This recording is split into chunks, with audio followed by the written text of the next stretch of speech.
Even you have to acknowledge that that is a very cool sweater, right?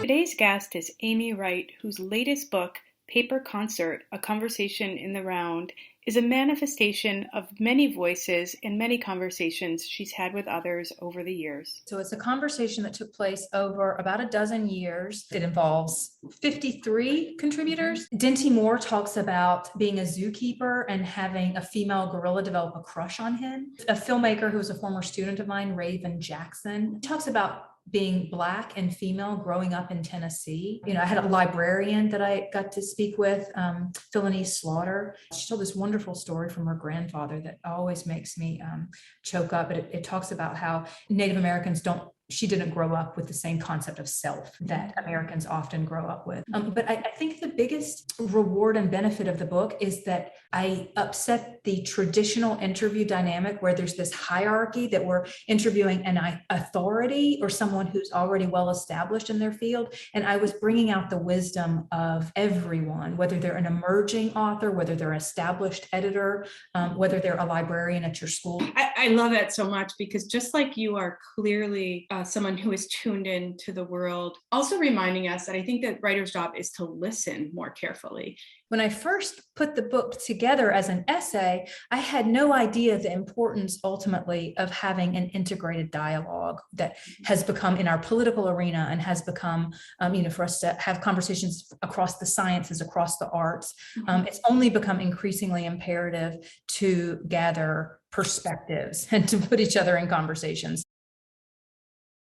The essay is as freeing as the lyric. And in some ways it can be even more so. And I think it gets a bad rap because so often we teach essays at the composition level and so often, at high school and beyond, it's really formulaic. I think that we've really got many opportunities to create subgenres and brand new genres. And this book truly is a new form. I've never seen this form before. There's a lot of opportunity in nonfiction. But do you think there are limits, or what limits are there to form? Okay, so the obstacles become the publication industry and what they're used to publishing, right? I mean, what they're used to receiving. I got very lucky that when I first sent the long essay to one of the contributors, David Huddle, who goes back, it was the first reading I ever heard. David Huddle was when I was 10 years old. And so I shared that with him and he was wonderfully receptive to it. And then the first editor, Stephen Corey of the Georgia Review, was wonderfully receptive. Even though an essay of that length had not been published in the Georgia Review at that point, he could see its potential and the purpose of having such an extended conversation in a literary journal. And so I think the limits are when the editors receive it and don't recognize it. When a new form is created, there are all those outliers. Well, that's what we look back on decades later and we seize upon those outliers. But then at the moment when the outliers are first sort of created, there's a lot of pushback and sort of, I don't recognize this yet. And book length essays, I mean, I can count on, my two hands, the ones that I've read and just recently, they're not super common. Right. And I actually think one that I know is Judith Kitchen's The Circus Train, which is a book length, but it has a couple other essays in there. And I think the Georgia Review was one of the earlier publishers of some of that. So I think some people are more willing, and I think it goes to trusting you, the writer, in the work as well, so that it's clear that there's a purpose here. It's not just you doing something just to do it, although that's worthwhile too. That an essay is a work in progress, that it is a seeking and a gathering and a weaving. You have this image of the web, which works so well with what you're doing, but I think it's such a beautiful embodiment of that idea of seeking and connection and then returning. And so that back and forth really comes through. I think your answer was there are no limits on what you can do as a writer. It's how others will receive it, perhaps.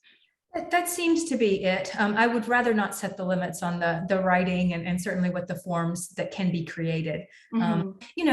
Create it and they will come or something. I mean, there is this sense of like once it's made and once there's a need for it, once it fulfills a need, if it does fulfill a need, then people will continue to need that and it will get picked up and it will be received. The forms that we are creating right now are being compelled by our context. Mhm. And so they're a reflection of the context. And so we certainly wouldn't want to restrict them before we even know how it's going to illuminate Mhm. our time. Mhm. Yeah, and it seems to be of our time in two ways, like you were saying, this need for dialogue, and really open dialogue, not just everybody agreeing, or people talk about the echo chamber. Like we have that, but this is different. This is an exchange. And also just because of where we are with nonfiction. And as you said, there aren't a lot of examples. And so it is timely and really exciting in that way.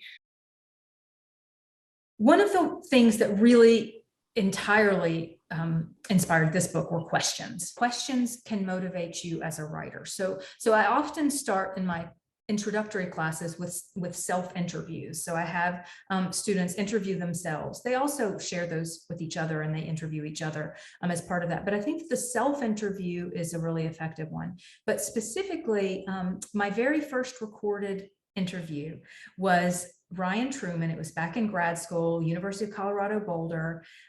He asked me, what's the best question you've never been asked? And I think that is an excellent writing prompt. So if I could offer one, thanks to Trauman, just ask yourself, what's the best question you've never been asked?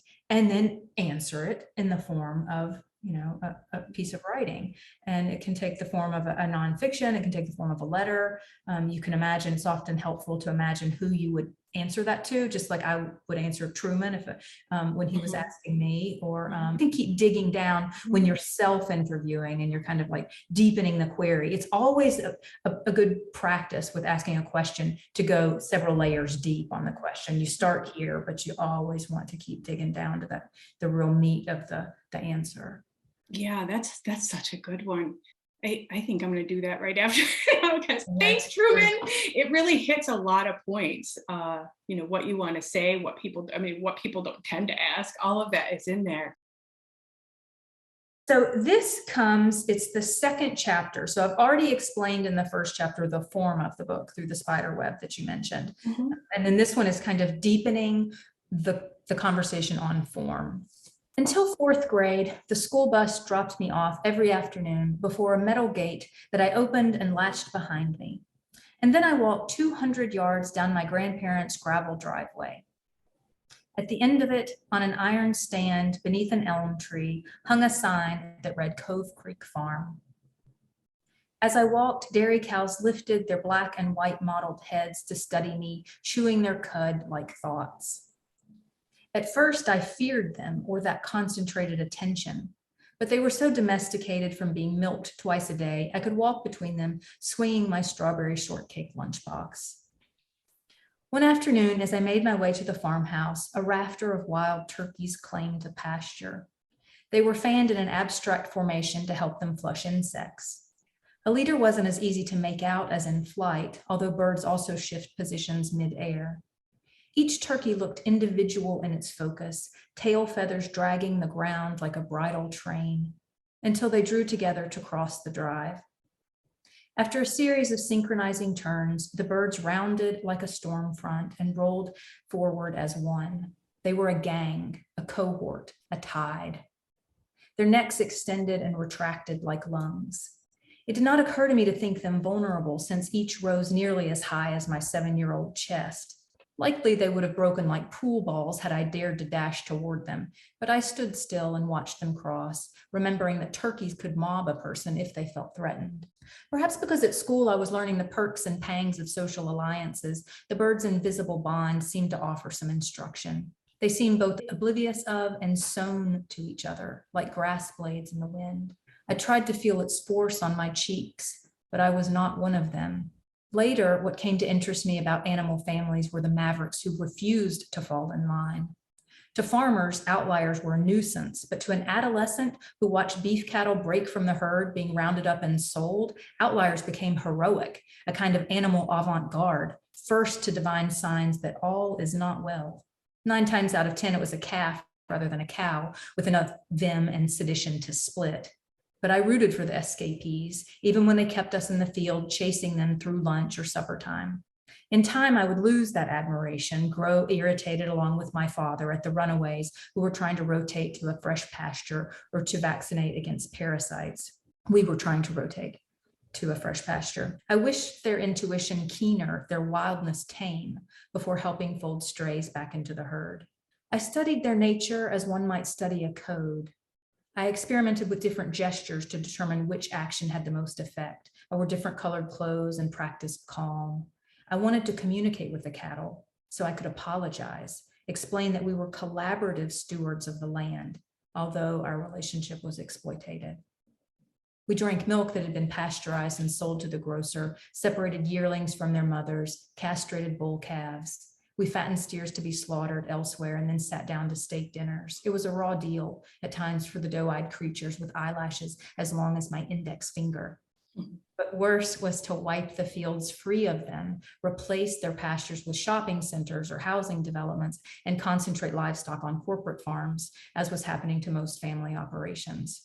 Our herd still spent the bulk of their days gazing, grazing, or resting beneath shade trees with their own grown heifer calves, swatting flies with their tails, and watching us head our separate ways down the dirt road. Sometimes the cows would sniff or lick my hand over a fence, but if I reached up to stroke them, they pulled away. They were a lot like people from Appalachia that way. They would rather come closer toward you than be approached. In my family, there were stories you would never hear if you asked for them straight. You had to talk around what mattered, approach from an angle, infiltrate confidences, and back off. At school, you might never know why your best friend replaced you over the weekend. Or maybe I was too proud to ask. My role models held to a form of decorum so subtle, they pivoted on sidelong glances like murmurations of starlings. Outsiders characterized people from the region by the twang of accents, but missteps and overstepped bounds twanged far louder. Even a long pause could ring in your ears if you missed its implications. So really good. Thank you. Thank you, Amy. I know you come from a beautiful place, but I also admire so much that you noticed at 7 years old, you were tuned into these sort of things. Thank you for saying that. And I do come from a beautiful place, which is the Blue Ridge Mountains. But remember that Appalachia is often not considered beautiful, and it's quite an impoverished region. And most people don't see the sublimity and the beauty. And part of my ambition is to, recall some of that imagery. I love that ambition. I don't come from a place that's as physically beautiful, but I know that one of my motivations in writing is to set straight or to shine a light on people in places that I think are either overlooked or made fun of, or, that tension, it adds so much so that we get this scene blooming and this awareness. But thank you so much. It's really, really gorgeous. Ryan Trauman, who created the prompt that I told you about, brilliant poet and also a potter. And so he made this pot. It's his glaze. And so he created the formula for the glaze. Gorgeous. He threw the actual, pot. He fired it in a kiln. And so, yeah, I have several, treasures. Plates and coffee mugs that I really love. Those are treasures. As I get older, I find that more and more, that the sort of stuff, the junk falls away, but a well-made or well-crafted, especially by somebody you care about, it matters so much. Check out the links below to order a copy of Amy's book and to learn more about her work. I look forward to seeing you next time at the Memoir Cafe.